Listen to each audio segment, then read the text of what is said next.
Hello students and welcome to the e-learning program initiated by Shri Gyanmanjari Vidyapeeth for the students of Standard 9 in which we are learning the subject of English.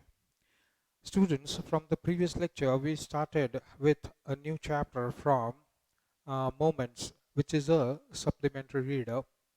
So let us take a quick recap of what we have learned so far. This is the second lecture uh, for the chapter taken from the book supplementary reader, that is Moments. Chapter number 6, name of the chapter is Weathering the Storm in Ursama, where Ursama is the name of a place, small village, uh, a small town, and that is the block headquarters where Prashant, a young man, had traveled 18 kilometers from his village to spend a night with his friend. Must have had some, because people from villages usually go to the nearest town, district, village panchayat, say, district panchayat, taluka panchayat, etc., for some formal work, office work, and if they have some relatives, etc., they stay over there for the night, enjoy time with them, and then come back next morning again back to their village. So we are going to learn how weathering. Weathering means braving the storm or passing through the storm, yes, or experiencing that storm. Because storms, cyclones, they're quite devastating, destruction, quite a lot of destruction is found in it. So you have to brave it, you have to experience it. So this chapter has been written by Harsh Mandir. It's very important that whenever we are answering a question, we should be starting the answer with the name of the chapter, not number, but name of the chapter and the author, and then continue with what the author wants to say. But because basically, whatever the situation you are explaining, whatever thing you are going to explain, is taken from a particular chapter, from a particular book, so that you have to mention, right?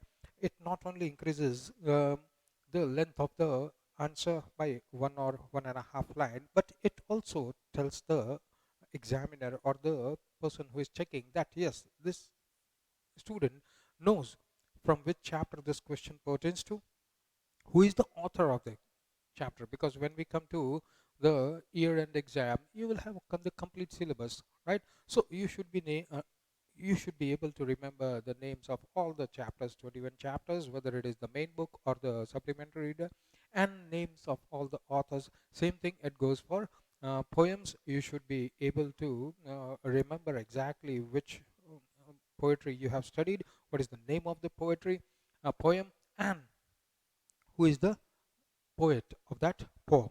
So, Harsh Mandir is the author of this particular chapter. Now, we have learned so far that Prashant had gone to spend a day or night with one of his friend who resided in the Taluka Panchayat, or you can say the block headquarters, that is Arsama. Now, it so happened that, okay, afternoon was good enough, but when evening came, all of a sudden a storm started brewing, and then it turned into a super cyclone. Super cyclone is when the speed of the wind goes above stipulated wind speed velocity, then it's called a super cyclone, right? For example, all the storms above 150, 180, they are termed because high velocity speed blows over there, and along with the wind, if it is only the wind then we can understand, but along with the wind, heavy rains are lashed by the cyclone, and that makes the things more dirty, because already we are not able to face that high velocity winds. Yes, lots of all things standing, whether it's a small jogi jopdi slum type of area where makeshift shelters and all that, they will be in the air, right? They will be just hauled out of their place and thrown kilometers away, right? But people are residing in it, right? So if we get a chance to rescue those people, good. But we are talking about 1999, where we didn't have that much technology which enabled us to forecast properly so that people can be evacuated in time. This is what we see in this chapter, that people did not have any knowledge that storm was coming. Nowadays, 3 4 days ago, even before the storm has even reached the coastline, while it is still in the sea, we get pictures of it with the help of satellites, and people can be warned a storm is coming. So that goods, it's a huge loss. Men, material, both the things, right? And it cannot be compensated. Yes, somebody has died in the flood or in the storm.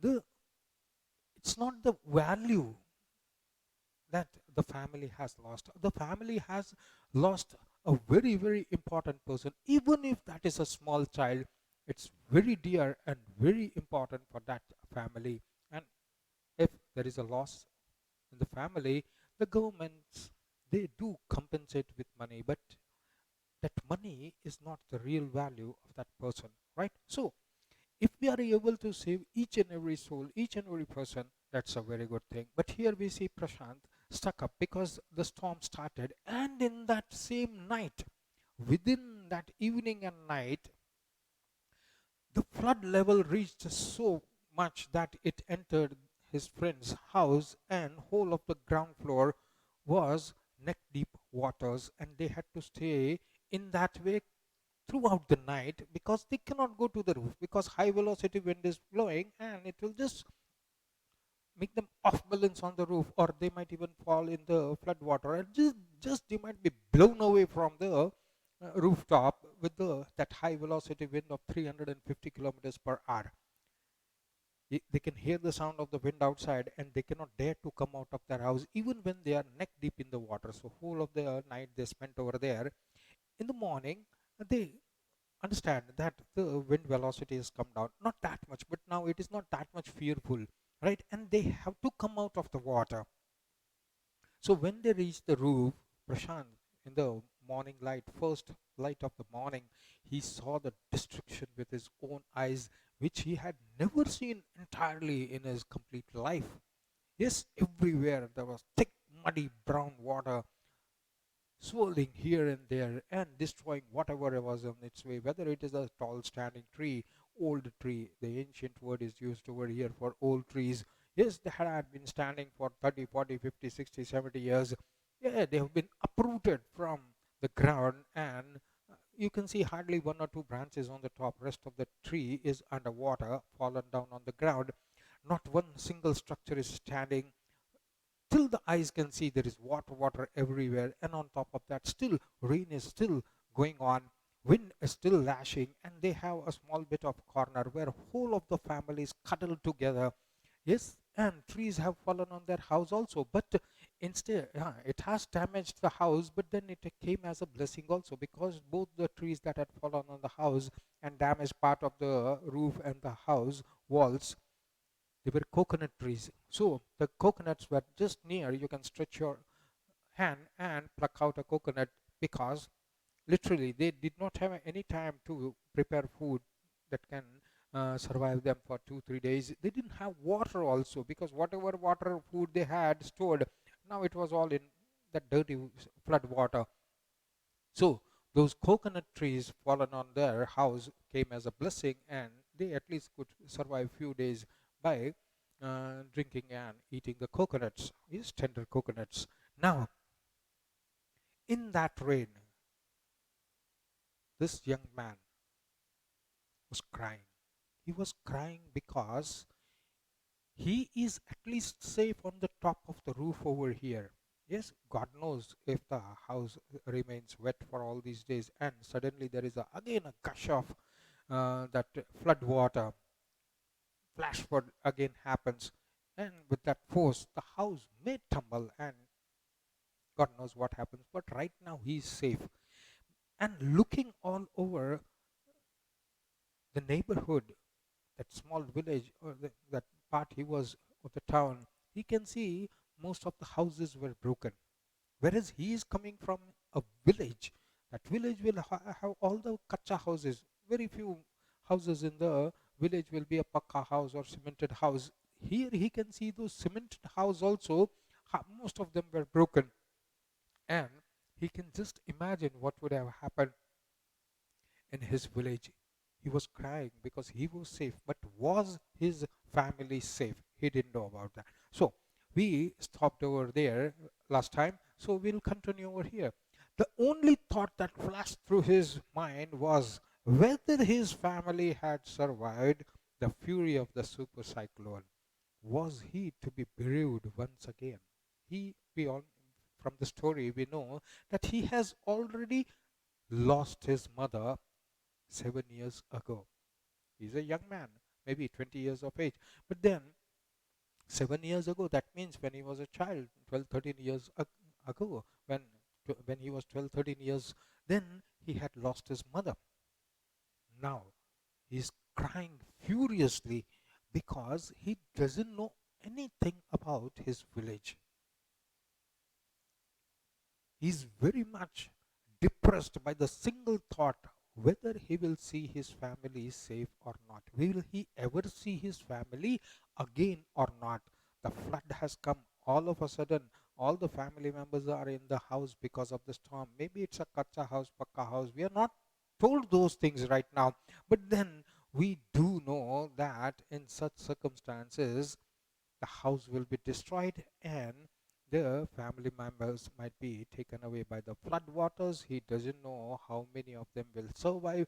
Even if they survive, they will be miles off when they would get together. He has no idea. His rapid thoughts are occurring in his mind, and that increases the tension in him, and that makes the tears roll out from his eyes. His mind is having only one thought whether his family has survived the fury, anger. Fury means anger of the super cyclone. Was he to be bereaved? Bereaved uh, again, will he be in sorrow?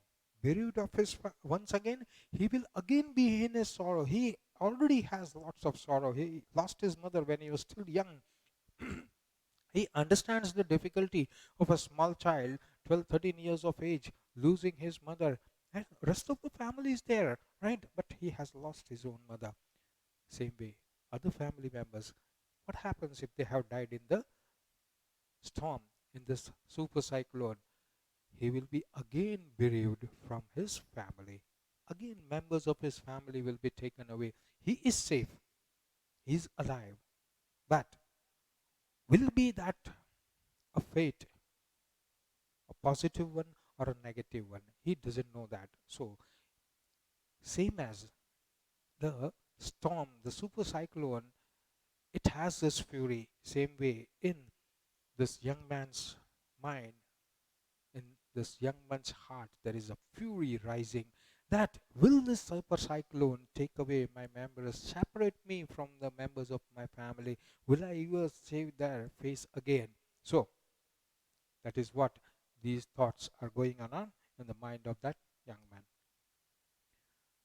2 days later, which seemed to Prashant like 2 years, 2 days he had to keep cuddled on the rooftop of the roof because rain was continuously pouring, and the wind speed, though it might have decreased, but then also wind was continuously there, blowing at high speed, and rain is continuously, incessantly is the word used over here, right? The rain is incessantly going on, and that means flood waters, they will not decrease the level. Yes, flood waters will not recede. They'll just keep on coming more and more. Yes, even if the rains do get less, then also rain from high above will keep the waters coming in, and the water will not get enough space to go into the sea because the storm is still there, the cyclone is still there, right? So the seawater will be surging towards the land, not allowing the rainwater to empty itself into the sea. So flood waters will remain as it is. Slowly, slowly, slowly. Say after 2 days, when the wind speed is less, then the sea will settle down and the rain will become less, or less flood water is being added. So that will make the flood water recede, or slowly, slowly the flood level will come down, and at least the rooms which were neck deep, is that water will empty from there and they can come down. So 2 days later, those 2 days that he spent on the roof, it looked like 2 years. Yes, you have studied that in chapter number 6, theory of relativity.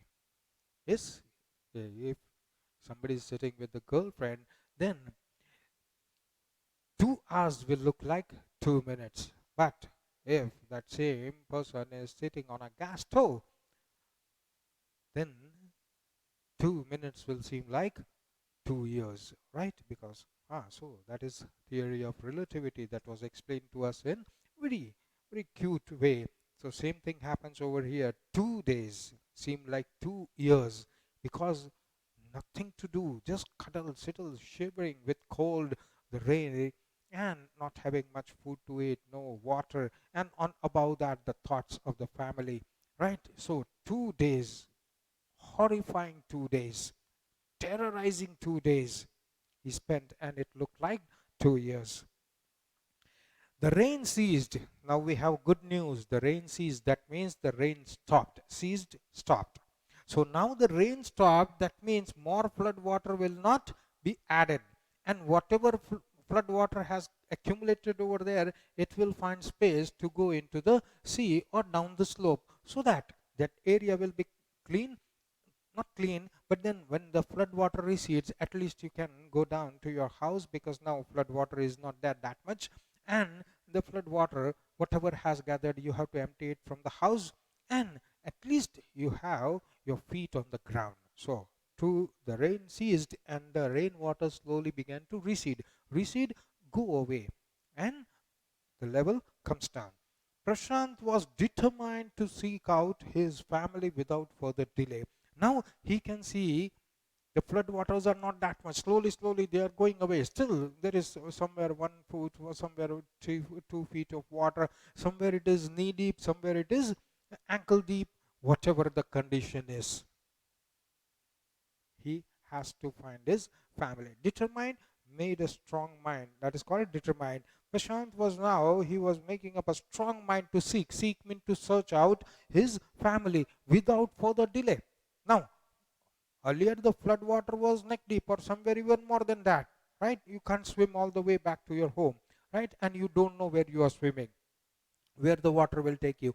But now, since the rain has stopped, wind also might have stopped a little bit, or the speed has decreased, that will allow the sea to settle down. Yes, the big waves, they'll stop and the sea will go back to its original position. That will allow the rainwater to go and empty into the sea. So the rainwater is receding, level is going down.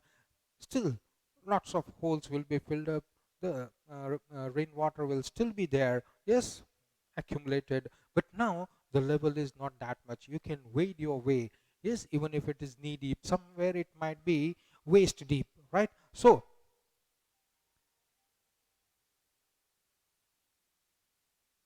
somewhere it might be ankle deep, just where your feet ends. Somewhere it might be knee deep. Somewhere it might be waist deep, right? You have to wade through the water. He can't stay at his friend's house anymore because he's so much worried about his family. He determines whatever the condition, whatever the situation, because right now road is totally invisible. Water is everywhere. Everything is leveled with water. He can't see the road. He can't. There might be a ditch just beside the road. He's not able to. All of a sudden, he will fall down 10 feet, right? Because water is filled over there. He cannot see. But he has to take all those risks and go towards his house, which is a village, which is 18 kilometers. That means 18 kilometers he has to walk and take all the risk. The young man, Prashant, is ready to do that. This is how we care about our family. We get worried about our family. Come whatever. Got to find my family. Got to see whether everybody is okay or not. But the situation was still dangerous. He had a firm determination to go up till his village. Of course, he has to walk because no transport is available. You can see the transport floating in the water. Buses, trucks, cars, cycle, whatever. You can see that floating in the water. And road is not there. Vehicles ply on the road. Right? The road is totally invisible. Somewhere the road might be cut because water has to go from one side of the road to the other. Now when it doesn't find a way, it's going to cut through the road and go to the other side because the slope is towards there, right? So even if the transport, even if the water has gone down, level has gone down, rainwater or flood water has receded, then also there is no chance that you can find any transport. That means you got to walk. Now let us see, situation is still dangerous. What is the situation? And his friend's family pleaded with Prashant to stay back a little while longer. You can see this is what humanity is. The friend's family, they understand that Prashant we see alive over here, he is with we know he is safe, and we will do everything to keep him safe, because now right now he is part of the family, right?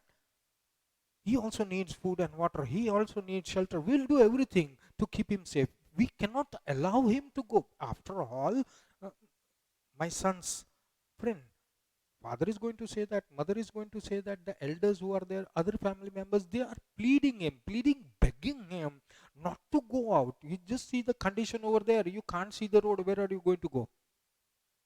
Yes. And we have already discussed this earlier. Yes, lots of dead animals, carcasses floating in the water. The water is contaminated, filled with germs like anything. Lots of human corpses can be seen floating in the water. Lots of vegetation which has been uprooted, floating in the water, decaying in the water, that gives out a very foul stench. Lots of animals will be alive trying to swim in the water or are clinging to the fallen houses or the fallen trees on top of the branches, etc., especially rats and snakes, etc. Right? They live in the ground. They don't have a ground now. So they will be trying to catch hold of something which will keep them alive. So very, very dangerous. The trees have fallen on the road, right? You cannot see the trees in the water, right? So the friend's family is equally worried about Prashant. Prashant is worried about his own family. He wants to go, but Prashant's friend's family, they're begging him, they're stopping him not to take such a risk and go out. But Prashant, he had made up his mind that he had to go. So he equipped himself with a long, sturdy stick. Yeah, sticks, quite common in the rural area, right? यहाँ पे तो ढूंढना पड़ता है city में. Yes, घर में जो है एक डंडा नहीं मिलता, डांडिया के अलावा कुछ डंडी नहीं मिलती, right? So in the rural area is quite common. So he took a strong, sturdy stick because he has to know where he is going. He has to tap one step further to see there is ground or road over there or not, and then he has to take a step. Yes, and he might be somewhere in waist deep water, somewhere up till the stomach, or even over the stomach, up till the chest level. It might be shoulder level. So he doesn't know that, right? Somewhere there is the road dips. So on the top of the road, he is only waist deep, but when he takes the road further, the road might be going dipping a little and it might be shoulder level or neck level deep. He has to go there. So he takes a strong stick with him, sturdy one. Sturdy means strong, and to tap one step ahead and see if there is firm ground and take the next step. Very cautiously, he has to take each step and reach his village. And then started on his 18-kilometer expedition, right? When he came to the village, from village to town, everything was okay, everything was fine. It was just a very pleasant journey. But right now, that same 8 kilometers becomes an expedition. We already know, yes, Santosh and all that stories, we know what an expedition is. Expedition is an adventurous, risky journey. That's called expedition. So both the things apply over here. It is equally dangerous, it might cost his life, it is equally risky, right? So expedition back to his village through the swollen flood waters. So we see waters are still there, only the level has gone down. Earlier it might be 5-6 foot, now it has gone down to 3 foot. Yes, now what is 3 foot? 3 foot is somewhere around your waist, because you all are 5 foot, right? So 3 foot is around your waist, so that is still swollen, right? The water, flood water is still swollen. Swollen means having a height. it was a journey he would never forget. Never before he had done this journey. Yes. So this journey that he is making from Ashrama to his village is really going to be a lifelong memory. He is never going to forget it.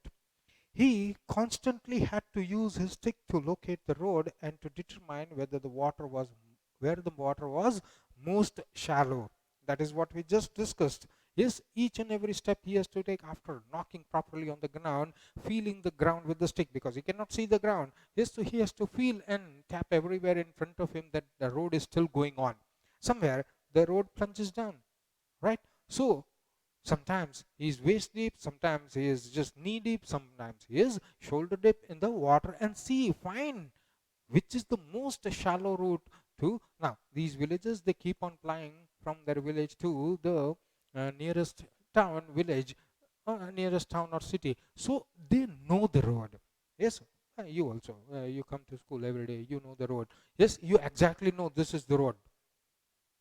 And this is the side of the road. I shouldn't go there, I should stay in the center. Yes, पानी जब बारिश आता है हमको पता है cycle कहाँ से चलाना है, स्कूटर कहाँ से चलाना है, right? And we know the road is filled with water, but we know exactly कौन सा खड्डा कहाँ आएगा. We become that much experienced, right? So this is what has happened. Is he has to keep on tapping the stick to see where the water is the most shallow and he can cross and go to the other side. At places, it was waist deep and progress was slow. He has to wade through the water. Now, if you are just walking on the road, it's quite easy. But when you have some force which is resisting you, you have to wade through it. Water is such a medium that even if you are walking in water, you have to apply more force because that's a medium you are crossing, right? So he has to wade through the water somewhere even waist deep.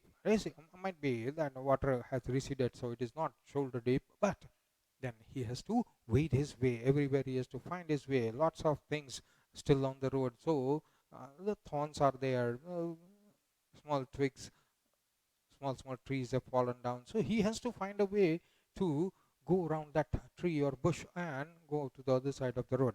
So progress was quite slow. At several points, he lost the road and had to swim. That also we discussed. The water, the flood water, which is gushing with lots of speed, but it is not able to go to the other side of the road. So slope is pointing that but the road is in the middle. So what does the water do? It cuts the road and goes to the other side, right? So lots of places, roads were cut, totally disappearing. So he knows the road that from this side to there I can see, but the water is in between. So he has to swim. He knows road is over there. Road is continuous in this way, right? Because we discussed that earlier also, that the wind, the rain, it will be able to uproot old trees. Young trees, they touch the ground and again stand up. So he has proper direction to follow. That I know road is over here, but right now the road is missing and the depth is quite big, so I have to swim. So many times he had to swim. After some distance, he was relieved to find two friends of his uncle who were also returning to their village. Same thing is happening. Lots of people were outside the village when this thing happened. They were spending night outside and they got stuck. Now they are going back to the village. And both these fellows whom he met, he was relieved to find, because akela journey nahi hota. Yes, 1 plus 1 is equal to 2. But when two people are there, journey becomes more lighter. Right? Here we are not having fun. Yes, but it is relieved to see another human being also going in the same direction. It will be very, very helpful. Yes, so two people he met who were his uncle's friend, and he knew them by face, and they also knew him by face. So all the three are overjoyed that yes, now from the same village with three people are there, and somehow we have got to reach the village. So they decided to move ahead together. Yes, ek se do bala do se teen bale, right? So now three people are there, right? So they can be very helpful to each other. They can be very resourceful. You stay over there, I'll go around over here, see there is land over here proper, we don't get stuck over here. So if he passes, the two can pass, so somebody can take a race and help each other. So in that way they started going towards their village. As they waded through the waters, the scenes they witnessed grew more and more macabre. We get two words over here. One is waded. I already explained the meaning of wade. Wade means walk through difficulty in the water. That's called wading your way, right? So that is one word. Explain. We did that earlier also. As they waded through the water, and as they cut across their way through the water, which was quite difficult and it was time consuming. And the scenes now, as they were nearing their village, the scenes that they saw horrified them. It troubled them more and more. And one word is used over here, macabre. Macabre, horrifying, terrifying. That's called macabre. Macabre, equivalent to death. So you can see deathly scenes over there, right? Which you have never witnessed before. You have never seen those deadly scenes. You have never seen such sorrowful scenes. What is that? They had to push away many human bodies as they are nearing the village.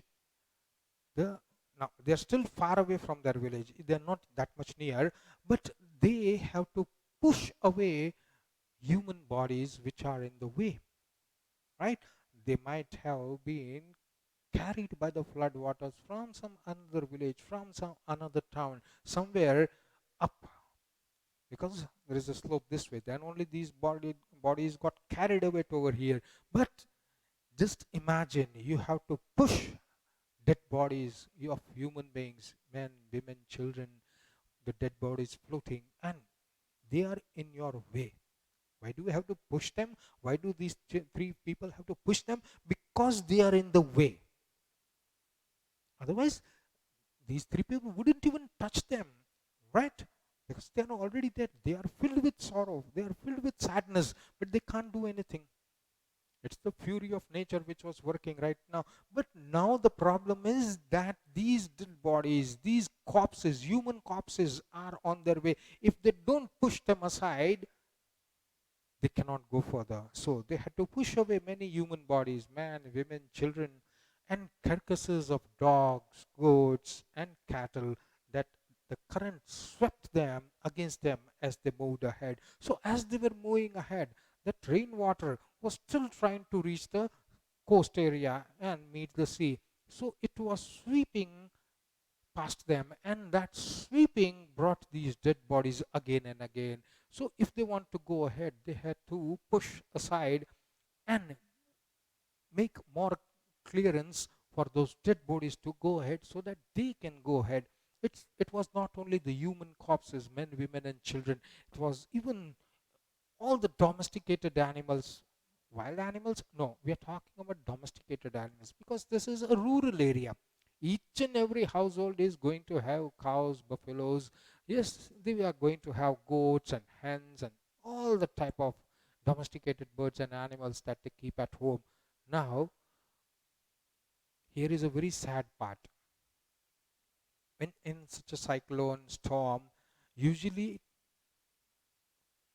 the cattle, that is cows and buffaloes and goats, they should not be tied to a peg on the ground. Advice is always given that you release your animals in such a storm, because animals, they have animal instinct. Each and every animal by default, by birth, by nature, they can swim, right? But when we tie them, because it is our cattle, it is our buffaloes, cows, which we are breeding for the purpose of getting milk from them, right? So we tie them to the ground, and these cattle, they die because they are tied to the ground. They are tied with a rope to the peg on the ground, and they cannot pull themselves away, and they die in a flood, in a flash flood. The domesticated animals, they die.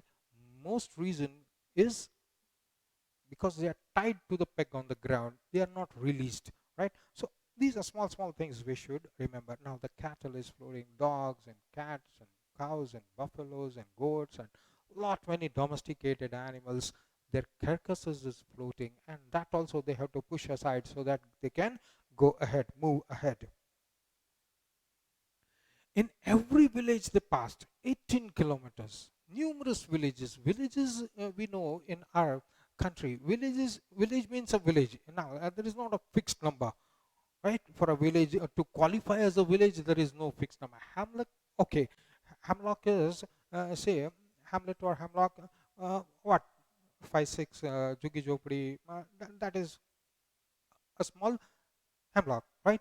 But when you come to village, village can have 30 houses also, it can have 50 houses also, it can have 500 houses also. So there is not no set theory how much population of a village, how much population a village can have. So there will be numerous, we are talking about 18 kilometers, there will be numerous villages on both the sides.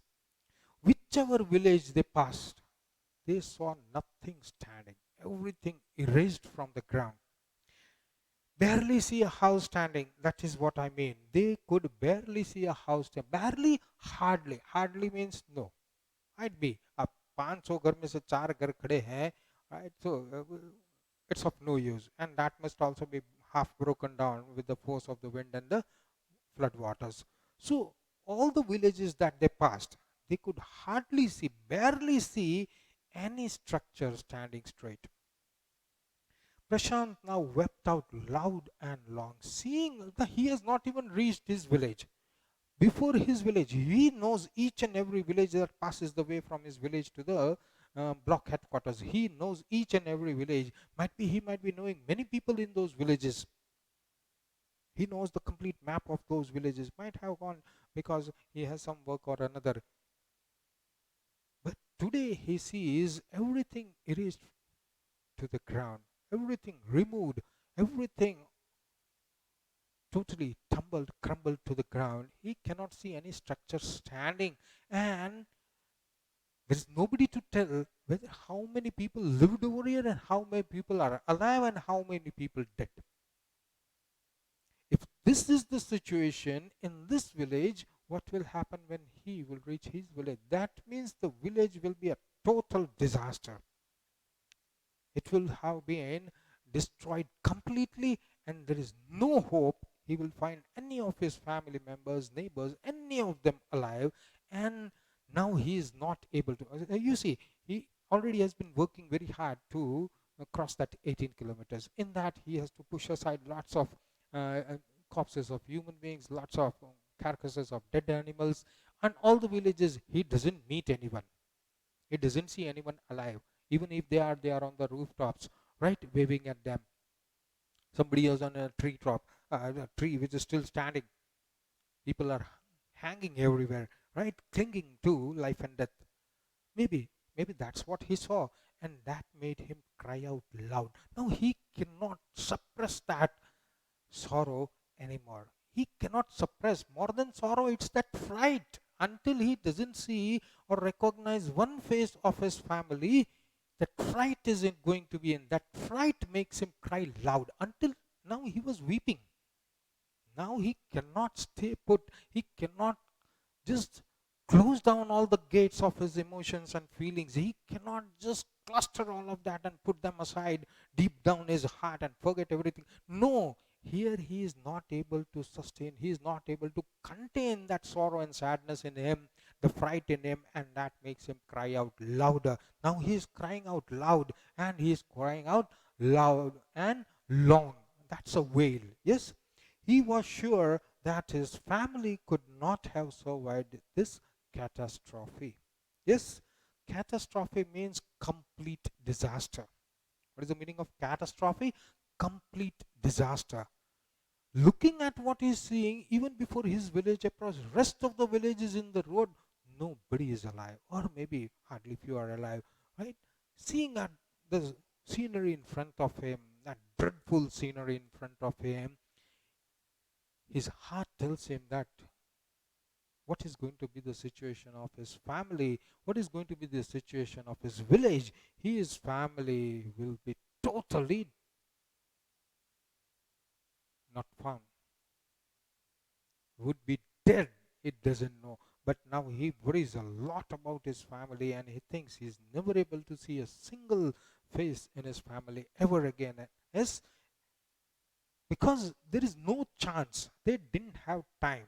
Before even they knew, the clouds gathered, the storm started, and 1 hour later, the flash floods came, took away whole of the village, took away whole of the house with all the family members in it.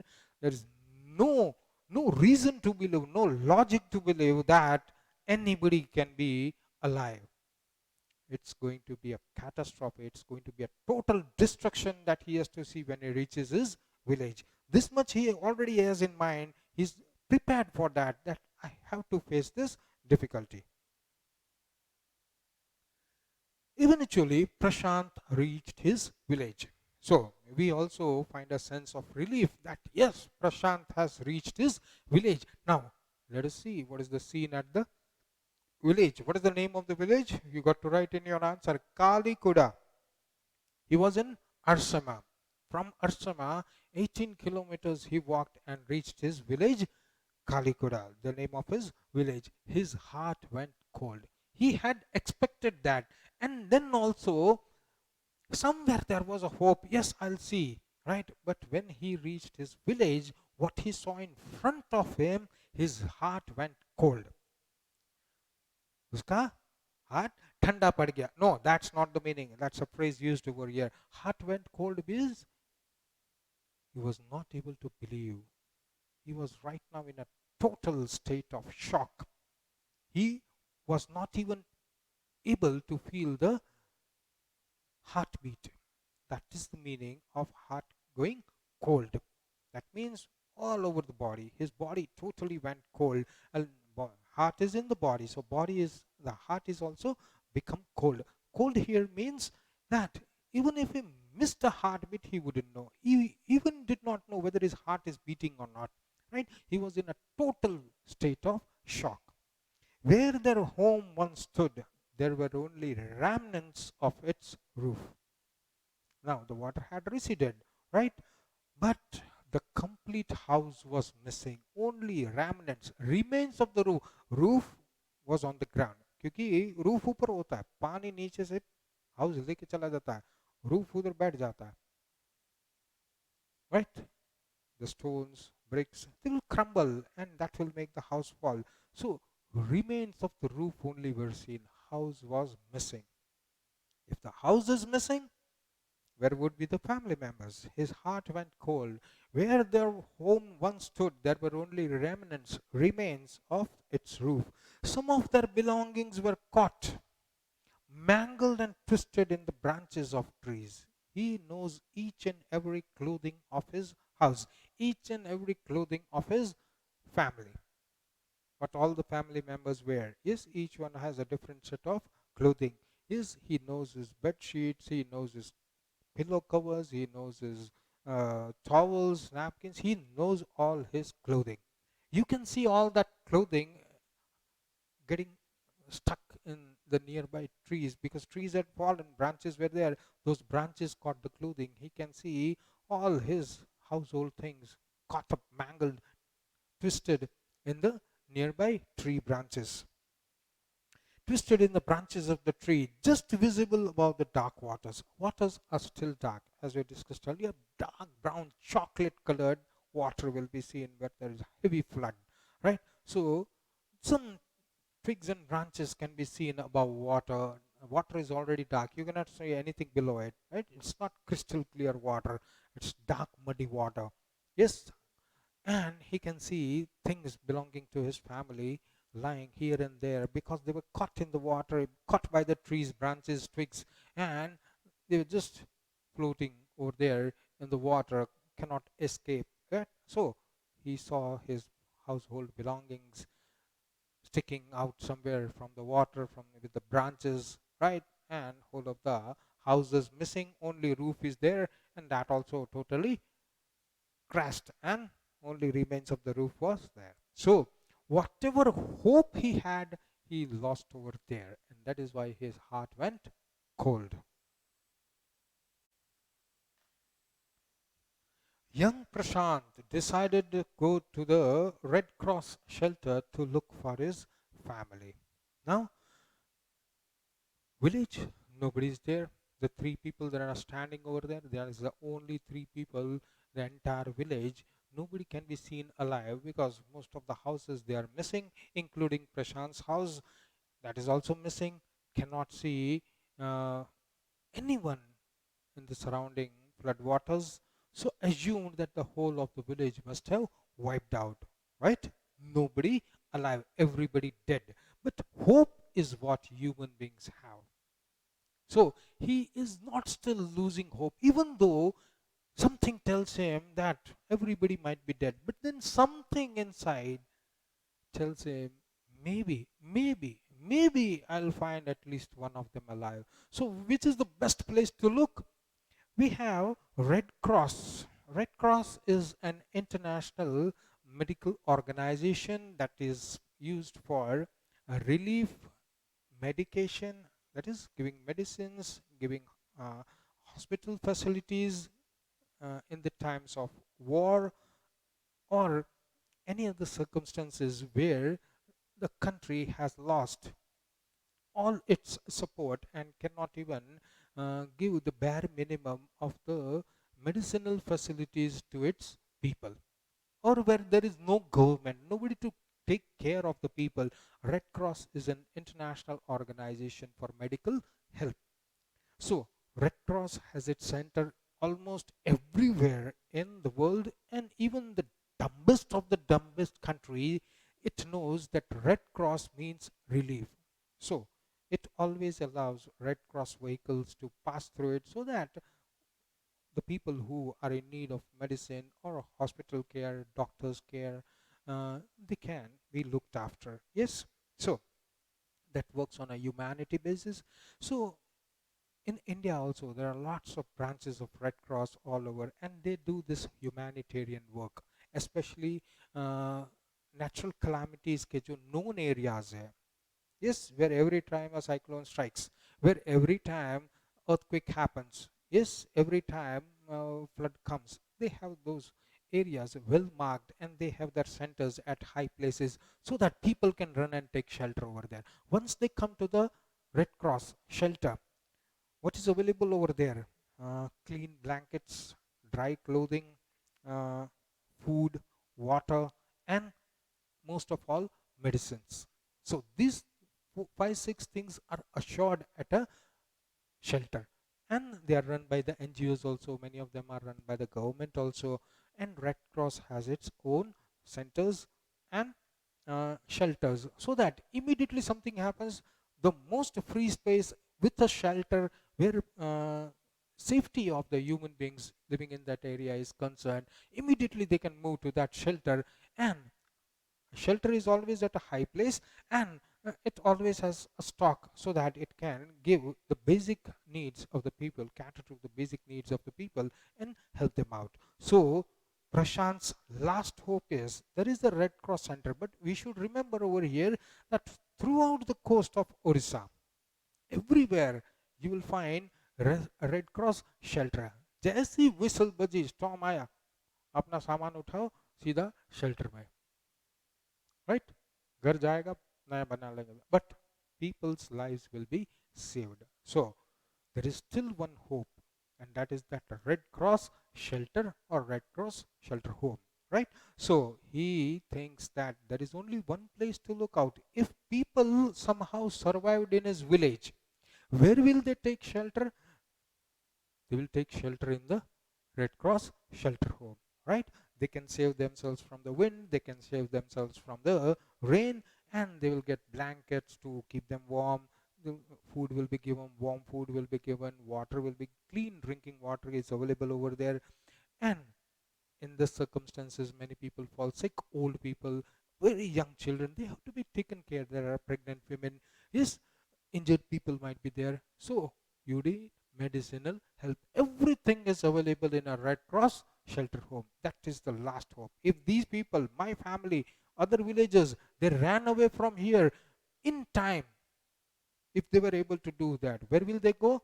we all know, because we have been taught it this way, that we have to reach the Red Cross Center, right? Wherever you are, you just run and reach the Red Cross Center. You'll find rest of your family over there, because everyone runs. It has been taught over there in these needy places. It's taught to them that whenever a whistle blows that some storm is coming or some calamity is there, just rush over there. Everybody will is taught over there. So everybody go over there, and all of them are safe. So that will be a family reunion if the family members were able to survive and reach Red Cross shelter in time. So here we end up today's lecture, and we'll see next time whether Prashant is able to meet his family members over there or not. Thank you, students.